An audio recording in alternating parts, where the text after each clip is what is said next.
Otro de los principios de un ministro con autoridad superior o delegada es el de la justicia. El ministro debe estar consciente de principios fundamentales y espirituales, como tratar a los otros tal como les corresponde como seres humanos, ser justos, tratando a la gente con igualdad. Es decir, tratando a cada uno de forma similar, en circunstancias similares. La idea principal del principio de justicia es la de tratar a la gente de forma apropiada. Esto puede expresarse de diversas maneras, ya que la justicia tiene diversos aspectos. Estos aspectos influyen en 5 condiciones de justicia, como la sustantiva, la justicia distributiva, la justicia conmutativa, la justicia procesal y la justicia retributiva. Definiremos entonces lo que es la justicia sustantiva como la primera de ellas. En este caso es cuando los individuos tienen a autorregularse de acuerdo a unas normas y valores morales compartidos con la autoridad, asumiendo las obligaciones y responsabilidades relacionadas con estas normas y valores como aspectos de su propia motivación. Como ejemplo, podríamos decir que sucede cuando las autoridades emplean procedimientos justos a ojos de la comunidad. Las personas cooperan con la justicia porque consideran que es lo correcto, dando a cada uno lo que le corresponde o pertenece. Declarado también en el Vademecum, palabra de Dios inerrante en 2 Corintios 9:7, que manifiesta: cada uno debe dar según lo que ha decidido en su corazón, no de mala gana ni por obligación, porque Dios ama al que da con alegría. De esta manera pasamos a la segunda justicia, la justicia distributiva. Se establece como el conocimiento ético sobre el cual debemos fundamentarnos o fundamentarse las instituciones de una comunidad, bien sea de índole social, comunidad de fe o alguna otra, y a través de las cuales se asignan los bienes y recursos obtenidos por el aporte de sus miembros de la forma que se considera más adecuada y ecuánime. Ejemplo de ello, principios de la justicia distributiva, son aquellos diseños o aquellos diseñados para guiar la asignación de los beneficios de la actividad económica o del trabajo a realizar equitativamente. La justicia conmutativa, como tercera de las justicias enunciadas, es aquella que fija las relaciones entre el conjunto de individuos de una sociedad de fe u otra naturaleza en convivencia, la cual administra los deberes y derechos de este grupo y orienta de forma asertiva para que cada uno entregue al otro lo que pertenece o respete los bienes del otro. Hay una experiencia que ha sucedido en algunos casos, y nosotros no estamos ajenos a que nos haya pasado, por lo menos dentro del seno de nuestra familia biológica. Y se las voy a relevar, o se las voy a revelar, mejor dicho. Comúnmente encontramos dentro de la familia de fe la ausencia de esta justicia conmutativa y tomamos las acciones como normales. Ejemplo, cuando por olvido se queda un ejemplar de la Biblia en la banca, en el púlpito o en otro lugar de la congregación o lo que comúnmente llamamos iglesia, algunos de los que la encuentran dan por hecho que es una bendición de Dios a su vida. Dicen: gloria a Dios, bendiciones, Dios me bendijo, estaba pidiendo una Biblia y Dios me la dio. Y más si el ejemplar es de calidad, buen costo y tiene elementos de consulta anexados. Pudiésemos decir una Biblia Thompson, una Biblia Plenitud, una Biblia de estudio. Cuando se encuentra, wow, pues esta llama mucho la atención y llama mucho también a la reflexión los acontecimientos posteriores. La acción en muchos casos es no anunciar ni averiguar con certeza a quién le pertenece para luego ser restituida, sino que se deja como olvido en poder de quien la encontró y manipuló. Eso nos habla mucho de una justicia conmutativa que no existe en esa persona, tal vez porque no se le ha entregado, no se le ha orientado, no se le ha dicho. Es importante entonces que como autoridades podamos entregarle esos beneficios de justicia a las personas. Como cuarta justicia, pudiésemos hablar de la justicia procesal. Es la que ordena y regula los requisitos, efectos y métodos en que las autoridades de la familia de fe u otra autoridad imparten la justicia para no aplicarla de forma anárquica y criterio personal. Deben existir normas y procedimientos acordados y expresamente sustentados tanto en un marco espiritual como de equidad y justicia legal. Ejemplo, se extravió del escritorio del ministro de autoridad o un ministro con autoridad la engrapadora. De manera impulsiva la gente piensa y dice inmediatamente, da por sentado que puede ser quien la tomó, debe ser la secretaria, porque es ella la que entra y sale constantemente de la oficina ministerial. Es decir, que somos rápidos para presumir o asumir cosas de acuerdo a nuestro criterio. En este caso, se perdió la justicia procesal y violó las escrituras al tomar por su propia mano y pensamiento la acción de juicio sin sustento. Es decir, cuando asumimos, y no solo asumimos, pensamos, y no solo pensamos, sino que manifestamos el pensamiento errado, equivocado, porque creímos que fue de esa manera. ¿A cuánto les ha pasado eso?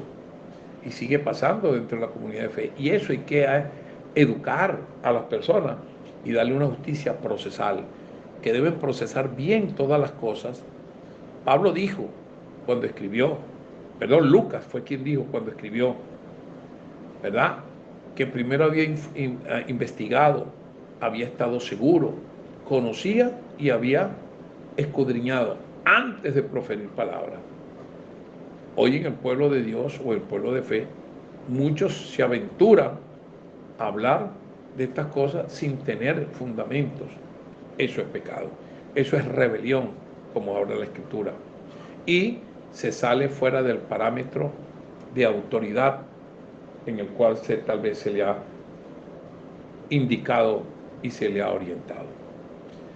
Como quinta y última justicia, la podemos llamar la justicia retributiva. Es usada para sancionar a un infractor de la ley espiritual o terrenal, otorgándole el mismo peso del daño que ha causado. En la normativa eclesiástica, sin tomar en cuenta si la sentencia genera resultados positivos o negativos de algún tipo. Ejemplo, es justo que todas las personas tengan las mismas oportunidades, por ejemplo, en la educación y preparación intelectual y espiritual. Es justo, todos deben tener la misma posibilidad de abrirles campo, y no unos sí y otros no. Y en muchos casos, dentro de la congregación, las autoridades favorecen a uno y le niegan el beneficio a otro simplemente porque han tenido cierto tipo de afinidad hacia una persona y no hacia otra. Sin embargo, aunque podemos dividir la justicia para dar un claro entendimiento a lo que nos referimos al razonamiento correcto, es que la justicia es una sola, siendo ella la que procede de Dios, mostrada una y otra vez en la Biblia, a la cual el ser humano se ha resistido en aceptarla como norma de fe y justicia. Fíjense, en esta justicia retributiva me llama poderosamente la atención en los tiempos. Yo soy una persona que tengo más de 47 años en la vida de fe, en la vida cristiana. Y cuando yo me inicié, no sé si todavía, yo creo que muchas estructuras todavía la utilizan, lo que es disciplina. Y a veces la aplican de manera radical, sin monitoreo, sin seguimiento, sin pensar, sin ayudar, sin saber si lo que están aplicando va a ayudar a la persona. En muchos casos es como un destierro. Le aplican lo que se conoce como una disciplina y lo dejan actuando libremente y tiene que venir, y si no viene queda sancionado y fuera del contexto de la familia de fe. Importante ver eso, porque en eso no ayuda en nada a restablecer, a recuperar. Entonces se ha aplicado una autoridad no retributiva, una autoridad imparcial. No se ha guardado el proceso, no se ha guardado la retribución, no se ha guardado el respeto. Porque hay que pensar siempre lo que más le conviene para rescatar a la persona y hacerle entender que debe salir de esa condición y no volverla a propiciar. Pero con amor y sustento para poder que esa persona escale y sea recuperada y no lanzada a otro lugar. Allí no hay conciencia de que todas las leyes del mundo estén encausadas por el principio espiritual del amor y equidad hacia el prójimo. Es decir, hay leyes, pero no todos la aplican con equidad y amor y justicia. El ministro con autoridad superior o delegada debe ser capaz de mantener un panorama de visión amplio y analítico, ya que desde esa perspectiva podrá con mayor eficiencia y rapidez detectar los aspectos negativos que se anteponen a la visión de trabajo y el objetivo que desea alcanzar. La perceptividad en el ministerio con autoridad es un factor fundamental que les permite observar con detenimiento los lenguajes verbales y corporales de las personas, dándole ventaja en la acción a realizar antes que otros. Es decir, cuando usted entiende lo que es un lenguaje corporal, tiene una ventaja porque ya conoce la intencionalidad con que viene la persona y usted puede, con preparación, poderlo neutralizar con amor y equidad, como dice la palabra del Señor. Una blanda respuesta cambia el contexto de la persona que viene ofuscada. Por lo general, una de las fallas o impedimentos de avance en el ministro con autoridad es la falta de preparación en cuanto al conocimiento y proceder de los conflictos familiares o de pareja. Esta es una situación que hoy en día está sucediendo. Muchos ministros se centran en todo lo que es la espiritualidad, pero están olvidando las técnicas, las formas y maneras de cómo abordar los conflictos que hay en las parejas, y por eso tenemos muchas situaciones internas dentro del hogar y dentro de la iglesia y dentro de la familia de fe, de divorcio, de interconexión, de parejas separándose. ¿Por qué? Porque no le hemos dando información con respecto a eso, y lo estamos orientando como debe realmente ser orientado. Porque se obvian escenarios de capacitación en esta área, por el simple hecho de dar prioridad a la liturgia y a la gran cantidad de programas sociales o teológicos que no son evaluados para observar el rendimiento. Y no solo esto, a esto se le aúna a una gran cantidad de reuniones a las que se somete un ministro, siendo en muchos casos estériles en el procedimiento de recursos y tiempo. Se los digo porque yo acudía a muchas reuniones, pero a la larga no veía el fundamento de esas reuniones, qué resultados daban. Y al no ver resultados no podía seguir escalando en tiempo en esas reuniones que terminaban siendo un pase de tiempo nada más y no habían resultados concretos. Ok, la pérdida de recursos del tiempo es otro de los factores. Trae consecuencias de rutina que solo encierra al individuo y a la comunidad de fe en una burbuja que opera desarticuladamente dentro de una sociedad de creyentes, compleja y de interminable caminar en una sola dirección, haciendo difícil el crecimiento y desarrollo de lo que llamamos iglesia, y que no es más que una congregación de fieles estancada. Para finalizar, quiero destacar que muchos ministros fallan en la autoridad porque creen en paradigmas heredados sin fundamento, siendo uno de ellos pensar que por enriquecer el conocimiento de la familia de fe en distintas áreas del saber, se corre el riesgo de abandonar la fe cristiana que ha asistido al creyente. Permítame decirle que cuando el creyente o personas tiene un fundamento sólido, o sea, buenos fundamentos y principios espirituales muy bien anclados al contexto bíblico, enseñados por un ministro con autoridad genuina, dará como resultado una firmeza de los cimientos construidos y un enriquecimiento amplio para desmontar las astucias del que trae intenciones humanas de convencimiento o manipulación equivocada.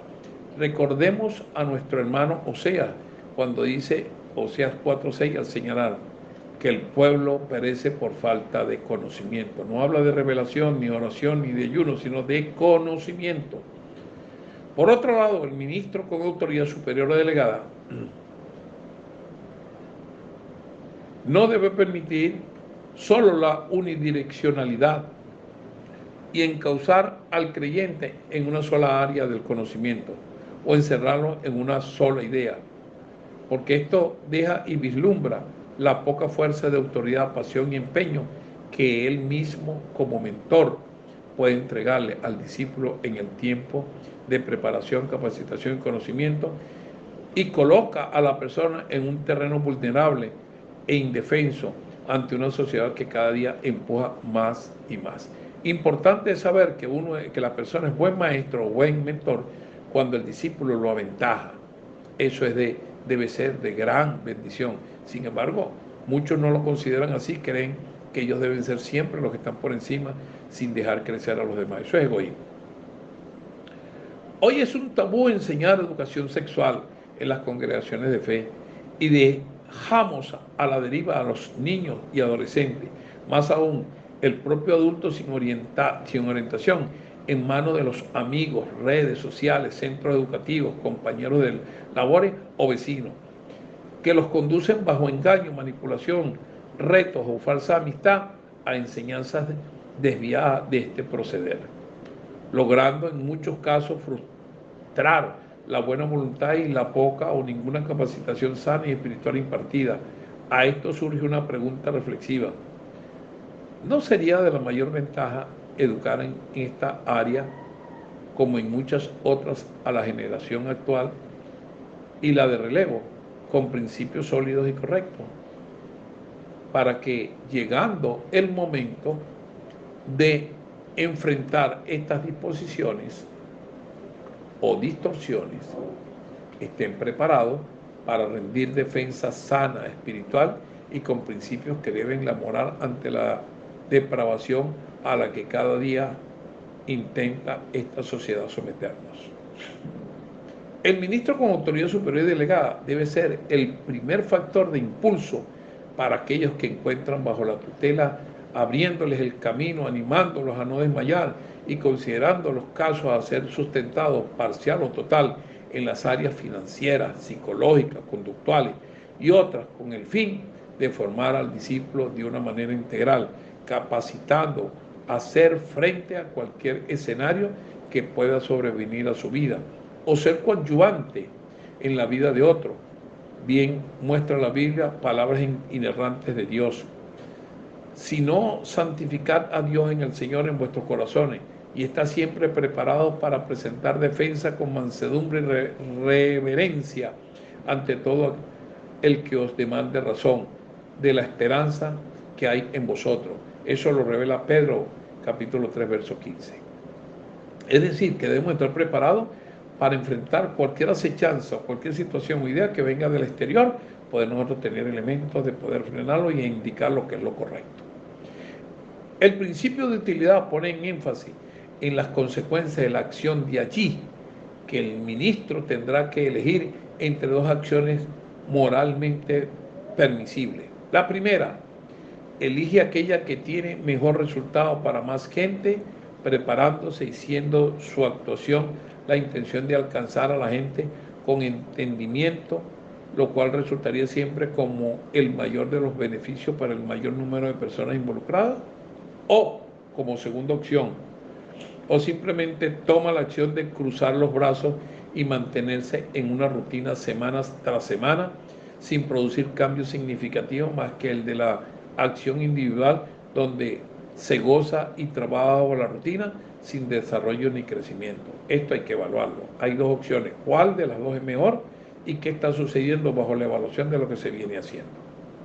El principio de justicia ha sido representado mundialmente por una balanza, donde el personaje utilizado porta una venda en los ojos, para denotar equidad aplicado esto al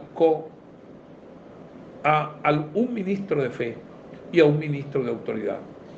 Esto no debe o no debería ubicarse en los extremos de la balanza, porque inclinaría la misma a un lado del nivel, dejando al otro en vulnerabilidad. O sea, que el acto sería parcial de injusticia, como verdaderos y justos ministros con autoridad de reino. El lugar a ocupar debe ser ubicado en el pedestal central, que mantiene en perfecto equilibrio ambos extremos, denotando imparcialidad, actuación justa y resultados equilibrados, y de beneficio y desarrollo hacia el prójimo, de crecimiento, salud espiritual, sanidad mental, sanidad física y alcance mundial. Y la más solicitada por los ministros del reino hoy, como la ansiada unidad de los ministros con autoridad del reino superior o delegada.